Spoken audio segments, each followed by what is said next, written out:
Reka nizere ko mumeze neza mwe mwese mudukurikiye aho mwaba muri cyangwa se muherereye hose mu bice bitandukanye by'igihugu cyacu cy'u Rwanda. Nge nitwa Daniel Niyonkuru nje kugira ngo tubane muri iki kiganiro ni Sport Week Talk Show aho tugenda tubabwira amakuru agiye atandukanye aba akomeje kuvugwa cyane cyane muri iyi si ya siporo. Ni benshi cyane mukunda siporo kandi ni byinshi cyane biba byarabaye muri iki cyumweru kuva ku wa mbere kugeza kuri uyu munsi. Birumvikana ko ari ibintu byinshi cyane biba byarabaye, imikino itandukanye, amatransferi ndetse n'imikino tuba dutekereje muri iyi weekend tugiye kwinjiramo. Ntabanje kugira ngo rero tubane ngenda mbaha update z'ibintu bigiye bitandukanye biba bikomeje kuvugwa muri siporo.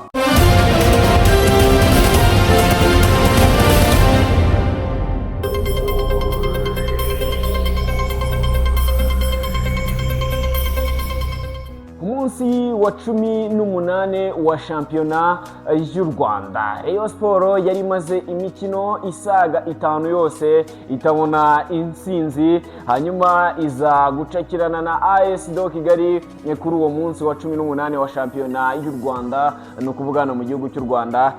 Byagoranye abareyo barize bihanaguye. Rayon Sport yaje kubona igitego kimwe ku busa bw'ikipe ya AS Kigali, ibasha kubona intsinzi y'amanota 3 nyuma y'imikino igera kuri 5 yose itabona intsinzi.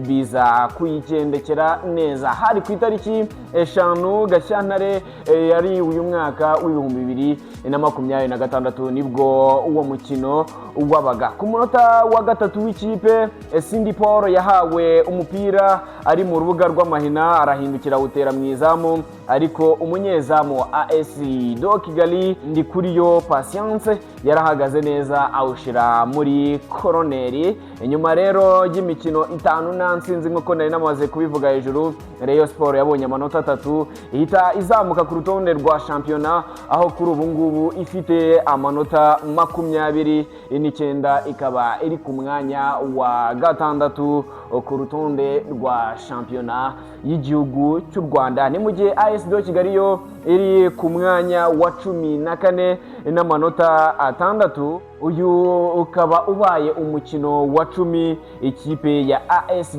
Kigali imaze idatsinda igitego cyangwa se idacyura inota na rimwe. Ni ya gatatu mu makipe amaze gutsindwa imikino myinshi inyuma ya AS Muhanga ndetse n'Amagaju FC zatsinzwe imikino igera kuri 11. AS Kigali yo ikaba yaratsinzwe imikino 10 yonyine. Ese birashyira bigana hehe? Iyi AS Kigali iri ku mwanya wa 14, ese twazayibona mu makipe azi imbere ahatanira igikombe? Reka tubihanga amaso, reka tubyite football turebe ko biza kunda. Tuvuye kuri uyu mukino kandi wabaga ku itariki 5, APR FC yo yatsinze Gasogi United ya Kenisi umugabo muzi cyane, perezida w'ikipe ya Gasogi United ukunda kuvuga ati ikipe ya APR FC rwose irangora cyane ku buryo bigoranye ko nazanatwara iki gikombe cya shampiyona, ariko bayinkuriye mu nzira kuko kuri ubu ngubu nta yindi kipe n'inyano mu Rwanda bakankurira ikipe y'ingabo z'igihugu APR FC igikombe nabasha kuba nacyegukana, ubundi nanjye nkajya mu makipe atwara ibikombe, ariko akagaragaza ko impamvu imubangamira ari ikipe ya APR FC.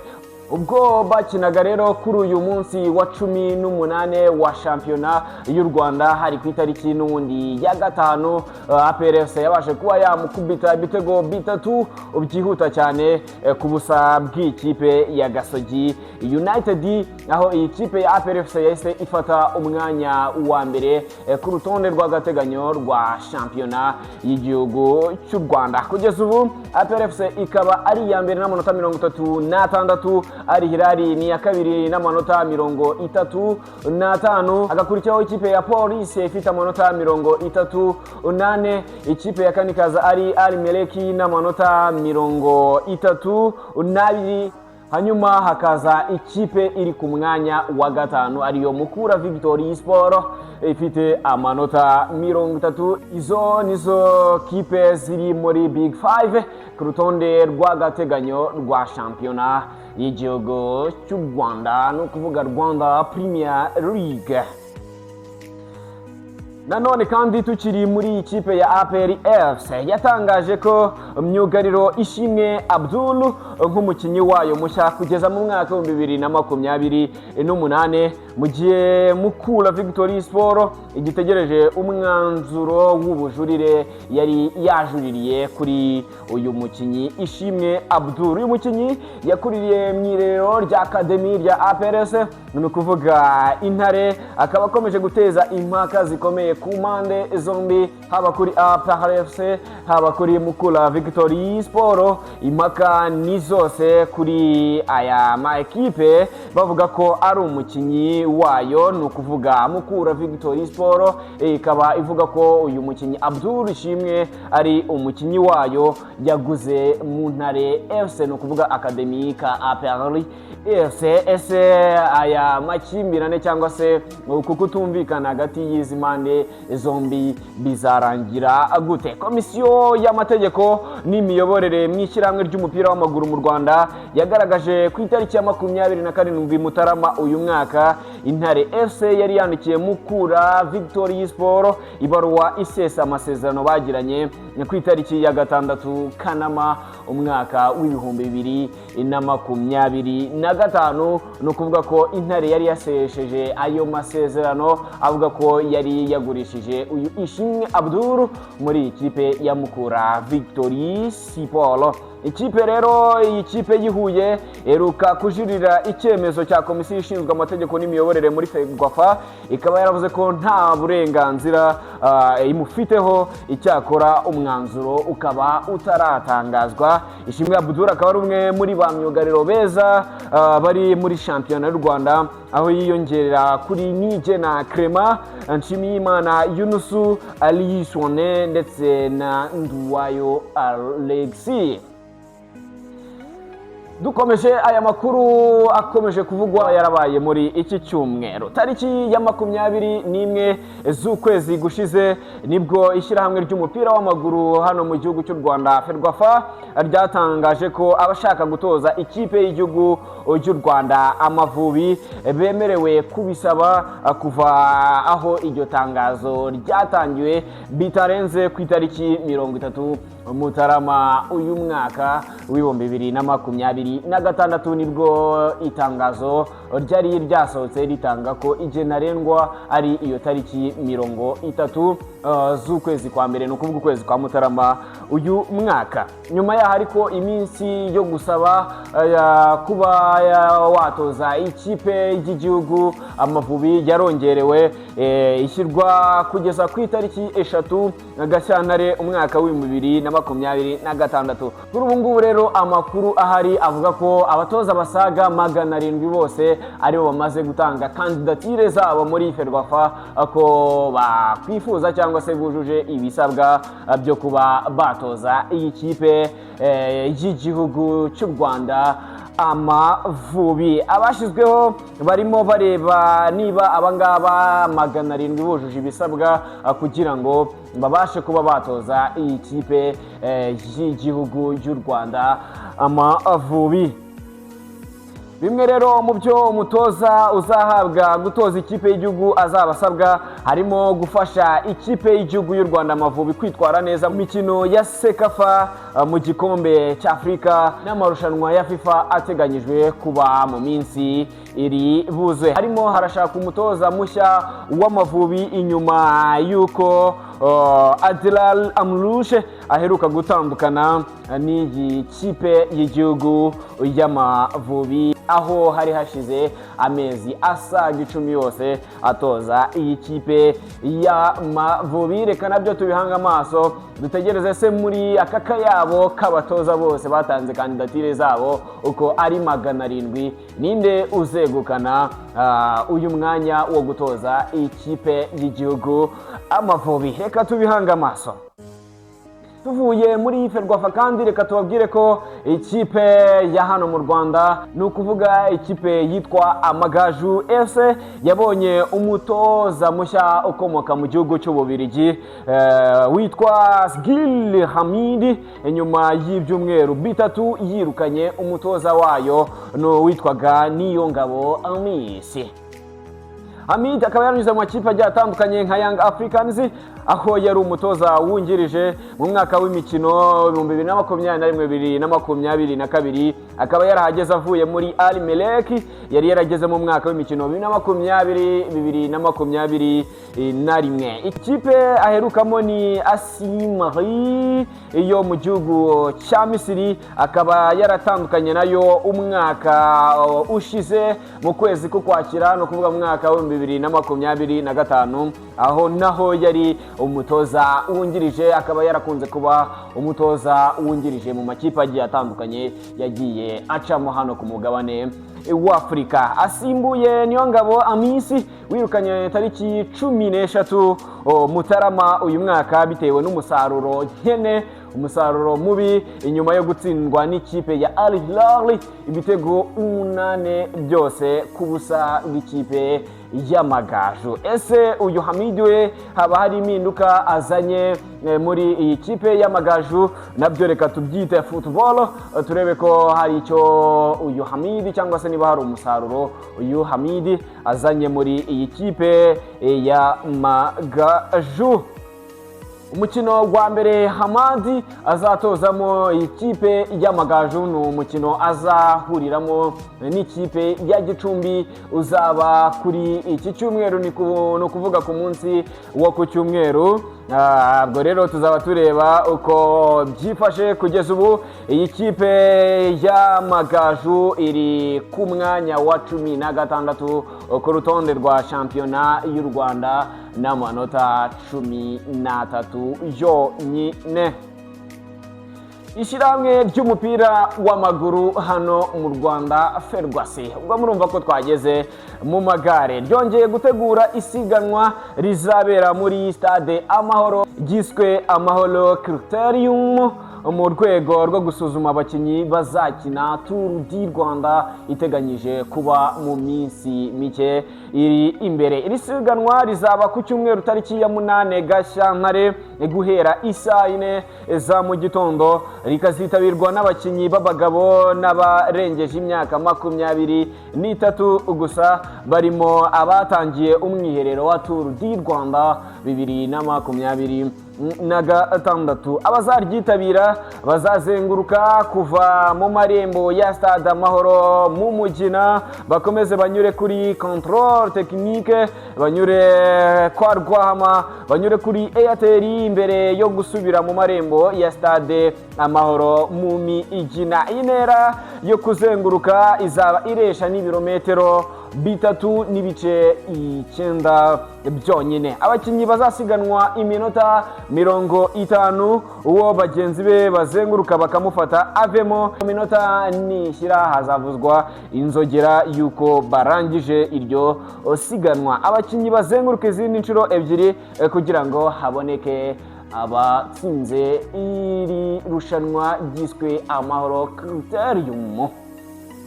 Hagati ya tariki ya 22 ubwo rero iri rushanwa ryakinwaga bwa mbere mu mwaka wa 2025 ryegukanywe na Munyaneza Didier w'ikipe y'igihugu Team Rwanda. Hagati rero y'itariki 22 Gashyantare uyu mwaka ni ya mbere Werurwe uyu mwaka 2026 nibwo mu turere dutandukanye twa hano mu gihugu cy'u Rwanda hateganyije isiganwa mpuzamahanga ryiswe Tour du Rwanda. N'isiganwa ry'amagare rizamara iminsi 8, icyumweru cy'iminsi 7 kirengaho umunsi umwe wonyine.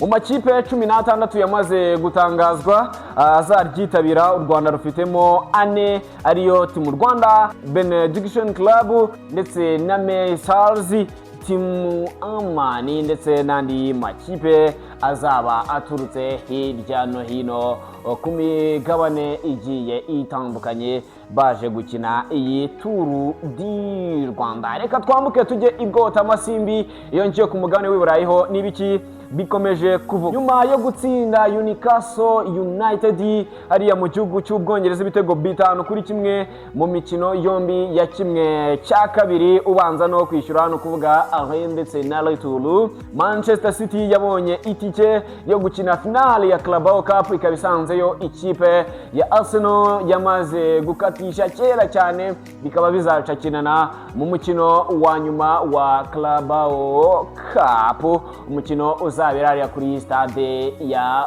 Wembley mu gihugu cy'Ubwongereza. Uyu mukino rero kazaba tariki 22 Werurwe uyu mwaka, mukino ukomeye uzahuza amakipe abiri akomeye ayoboye urutonde rwa shampiyona y'Abongereza no kuvuga Premier League muri iki gihe. Ndibutsa ko umukino wa Arsenal yari yawutsinze ikipe ya Chelsea igitego 1-1.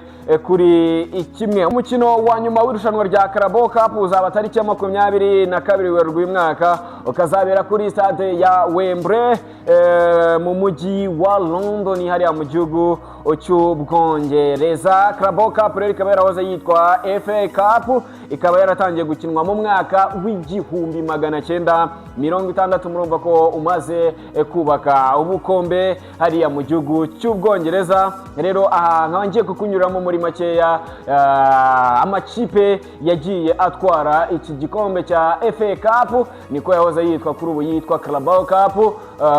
Amakipe ya hariya mu gihugu cy'Ubwongereza yagiye atwara iki gikombe kuva mu mwaka w'2006.